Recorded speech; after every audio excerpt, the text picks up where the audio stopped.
1 August 2025ला मी माझं YouTube channel चालू केलं होतं. त्यावरती मी माझा पहिला व्हिडिओ टाकला होता. पण 4-5 वर्षाखाली माझे दुसरे एक म्हणजे यूट्यूब चॅनल होता अर्पिता ब्लॉग या नावाने. तर त्याच्यावरती मी आरू होण्याच्या अगोदर म्हणजे माझी पहिली मुलगी होण्याच्या अगोदर क्राफ्टचे व्हिडिओ टाकत होते. म्हणजे त्याच्यावरती पेपरचे जे आयडिया असतात ना ते बनवून टाकत होते त्याच्यावरती. आरू झाल्याच्या नंतर काही वेळच भेटला नाही त्या सगळ्या गोष्टी करण्यासाठी. आणि नंतर आरूचे व्हिडिओ टाकले मी त्याच्यावरती. तर त्याला व्ह्यूज खूप छान येत होते. सगळ्यांचे मोबाईल घ्यायचे म्हणजे फॅमिलीतले रिलेटिव्हजमधले सगळ्यांचे मोबाईल घ्यायचे, त्यांच्या ह्याच्यावरून सबस्क्राईब वगैरे करायचं आणि असं काही माझं सगळं चाललं होतं. तर असे करून त्याच्यावरती फक्त 205 का 200-600 सबस्क्रायबर आहेत. त्याच्यानंतर ते सुद्धा मला टाकायची काही इच्छा नव्हती की दररोज काय टाकणार आपण, दररोज लेकरांचा मेकअप डान्स वगैरे या गोष्टी. त्याला सुद्धा काही वेळ भेटत नव्हतं तिकडे गावाकडे असल्यामुळे. दुसरे सुद्धा बरेच कामं होते. त्यांनी सुद्धा काही म्हणजे पबजी गेमिंगचे जे व्हिडिओ होते ना ते सुद्धा त्याच्यावरती टाकले होते, पण त्याला काही एवढा चांगला रिस्पॉन्स आला नाही. त्यांनी सुद्धा बऱ्याच गोष्टी ट्राय केल्या आणि हे जे काही यूट्यूबचं आहे ना ते सगळं मला त्यांनी सांगितले. म्हणजे माझ्या आहोने सांगितले ते कसं करायचं, व्हिडिओ कसे बनवायचे वगैरे. आणि छोटा ट्रायपॉड सुद्धा मला तेव्हाच त्यांनी आणून दिला होता, पण त्याच्यानंतर तो तुटला आणि आता मी मोठं ट्रायपॉड वापरते. तर यूट्यूब चालू केल्यापासून बरेचसे असे हे सुद्धा आले की बोलण्याचं कॉन्फिडन्स सुद्धा बराचसा वाढलेला आहे माझा. आणि आत्ता कसं झालं की समोर असं व्हिडिओच्या समोर बसून सुद्धा बोलता येते, पण आवाज क्लिअर नाही येणार. त्याच्यामुळे मला असं काहीतरी व्हॉइस ओव्हर करून सगळं सांगावं लागतंय. आता समोर बसून जर मी हे केलं असतं तर आवाज खूप जास्त कमी आला असता. त्याच्यामुळे म्हटलं आज चतुर्थी सुद्धा होती. ब्लॉग तुम्हाला व्हिडिओ बघण्यापेक्षा फक्त ऐकायला जास्त येईल, त्याच्यामुळे मी असं काहीतरी व्हिडिओ बनवलेला आहे. आता थंबनेलवरती असं सुद्धा टायटल दिलेले की मी यूट्यूब सोडून देणार. तर मी सगळ्यात अगोदर अशी अपेक्षा केलेली होती की मी 2 वर्ष चॅनल माझं चालू ठेवणार आहे कंटिन्यू. अजून 2027 ऑगस्टपर्यंत मी व्हिडिओ चालूच ठेवणार आहे. बरेच जे मोठे मोठे क्रिएटर आहेत ना त्यांनी 4-5 वर्ष म्हणजे 2-2.5 वर्ष तरी भरपूर असे प्रयत्न केलेले आहेत आणि त्याच्यानंतर त्यांना यश भेटलेले आहे, कुठेतरी ग्रोथ भेटलेली आहे. तर इतक्या लवकर आपण सुद्धा तरी कशाला हार मानायची ह्या हिशोबाने मी तरी यूट्यूब चॅनल चालू केलं होतं. सुरुवातीचे 1-2 वर्ष मी कुठलीच अपेक्षा करणार नाहीये, व्ह्यूज असू किंवा सबस्क्रायबर असू. मी माझे प्रयत्न चालू ठेवणार आहे. आता मला सगळ्यात जास्त हे वाटतंय की मी भरपूर व्हिडिओ हे केले पण सबस्क्रायबर खूप जास्त असे काही वाढले नाही. तर मी यूट्यूब सोडून देणार का? तर अजिबात नाही. अजून 1 वर्ष तरी मी माझे सलग प्रयत्न करत राहणार आहे. आता माझ्याकडून एक चूक सुद्धा झालेली आहे की मी हे ब्लॉगिंगचं चॅनल चालू केलं म्हणजे डेली ब्लॉग्स किंवा हेअर केअर असं त्या ह्याच्यामध्ये टाकलेलं आहे मी. तसं काही झालेलं नाहीये. कधी रील्स वगैरे ज्या इंस्टाग्रामवरती अपलोड करते तर त्याच डाउनलोड करून इकडे सुद्धा टाकते मी, असं काहीतरी होते.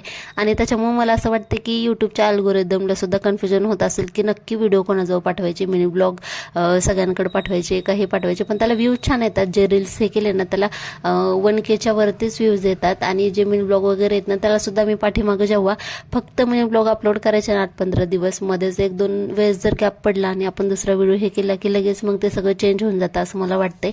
पण एखाद्या वेळेस आपल्याला असं वाटतं की आज व्हिडिओ तर टाकायचे पण आपल्याकडे तर व्हिडिओ तयार नाहीये, मग आपण कुठला व्हिडिओ टाकायचा. त्याच्यामुळे इतकं असं कन्फ्युजन होतं. मग आपल्याकडे जी रील वगैरे असेल तर तीच आपण त्याच्यामध्ये टाकून देतो.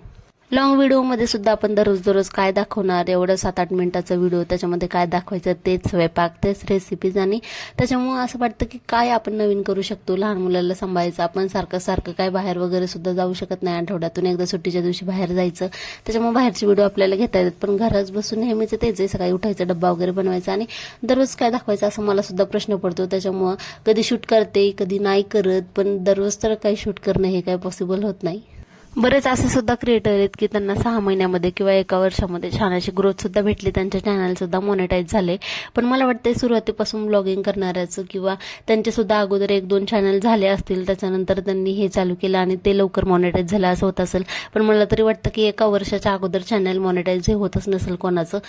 आता व्हिडिओसाठी सगळ्याच गोष्टी मॅटर करतात. क्वालिटी असेल, व्हिडिओची क्वालिटी असेल किंवा व्हॉइस वगैरे असेल, तर या सगळ्याच गोष्टी महत्त्वाच्या आहेत. तर आता आपल्या व्हिडिओला तर काही एवढे येत नाही कारण मोबाईल खूप जास्त चांगले नसल्यामुळे एवढी काही व्हिडिओला क्वालिटी वगैरे नाही आहे. पण तरीसुद्धा आपलं जे आहे ते आपण दररोज दाखवण्याचा प्रयत्न करतो. दिवसभरातून थोडं काही घेऊन त्याला एडिटिंग करून भरपूर असा वेळ लागतो त्याला सुद्धा बरं का, की त्याच टायमापर्यंत व्हिडिओ अपलोड करायचा. आता दररोज 2:15 वाजता मी माझा व्हिडिओ म्हणजे मिनी ब्लॉग वगैरे असतं ना ते त्याच्यावर चॅनलवरती टाकते. आता ज्यावेळेस माझी मुलगी जागी असते ना त्यावेळेस ती तर काही मला मोबाईल हातामध्ये घेऊ देत नाही. आपल्या हातात दिसलं की लगेच तिला सुद्धा व्हिडिओ बघायचे वगैरे असतात, त्याच्यामुळे ती लगेच ओढून घेते. आणि ज्यावेळेस मी एडिटिंग वगैरे करायला बसते ना रात्रीच्या वेळेस वगैरे, तर तेव्हा पण ती काही एडिट करू देत नाही मला. त्याच्यामुळे सगळ्यात जास्त उशीर होतो की 7-8 दिवसा अगोदरचा व्हिडिओ आहे ना तुम्हाला नंतर टाकावा लागतो. आता आजचाच मेन ब्लॉग जो आहे ना तुम्ही ह्याच्या एकादशीच्या आदल्या दिवशीचा व्हिडिओ येतो आणि आज पोस्ट करते. म्हणजे बघायला सुद्धा खूप वेगळं वाटतं की भरपूर दिवस झाले आणि इतका उशिरा नको टाकायला असं वाटते, पण ते शूट केलेलं इतकं सगळं मेहनत वाया नको जायला, त्याच्यामुळं व्हिडिओ तसंच टाकते. बाकी तुम्ही सुद्धा तुमच्या व्हिडिओ म्हणजे यूट्यूब चॅनल चालू करून किती दिवस झालेले आहेत आणि ते सुद्धा मला नक्की कमेंट करून सांगा. किती वर्ष ट्राय करणार आहेत आणि कधीपर्यंत ट्राय करणार आहेत हे सुद्धा मला कमेंटमध्ये सांगा. कधी कधी असं होतं की नको व्हिडिओ बनवायला, भरपूर वेळ लागतो, ह्याला होईल का नाही असं मनात प्रश्न येतो, पण तरी सुद्धा मी प्रयत्न करते आणि माझे प्रयत्न काही सोडणार नाहीये. जोपर्यंत होत नाही तोपर्यंत तरी मला त्या गोष्टी ट्राय करायच्यात. बाकी ज्यांनी मला सबस्क्राईब केलेलं ना त्यांचे खरंच मनापासून थँक्यू. काही व्हिडिओला छान असे लाईक सुद्धा येतात, भरपूर लाईक सुद्धा येतात आणि त्याच्यामुळे थोडंसं मोटिवेट व्हायला होतं आणि त्याच्यामुळेच व्हिडिओ सुद्धा बनवायची इच्छा होते की कधी ना कधी तरी सक्सेसफुल होईल ह्या हिशोबाने आपण व्हिडिओ बनत असतो.